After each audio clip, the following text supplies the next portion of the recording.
మనము గురువుగా భావించే వ్యక్తి ఎవరైనా ఉంటే, ఆ స్త్రీ కావచ్చు, పురుషుడు కావచ్చు, వాళ్ళకి ఏమిటంటే సేవ చేయటంలో ముఖ్యమైనది. పాదసేవ చేయటము ఒకటి.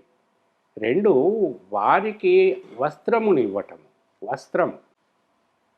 ప్యాంటు, షర్టు కుట్టినవి, రెడీమేడ్‌వి కాదు. వస్త్రములు. ధరించటానికి వస్త్రాలనివ్వటము. పాదరక్షలివ్వటము. కాళ్ళు కాలకుండా పాదరక్షలు. ఎండ కొట్టకుండా గొడుగు.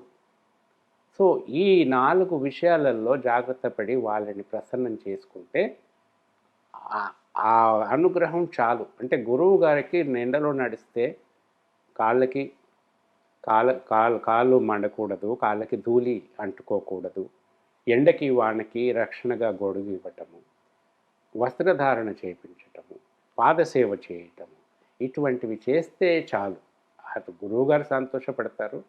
ఆయన సంతోషపడినప్పుడు ఆయన మనసులో వచ్చేటటువంటి ఆశీర్వాదం ఏదైతే ఉంటుందో, అది శబ్ద తరంగాల రూపంగా బయటికి రాకపోయినా, ఆ ఫీలింగ్ యొక్క వైబ్రేషన్స్ అన్నీ శిష్యుడికి రక్షణగా నిలబడతాయి. ప్రసన్నంగా ఉంటుంది.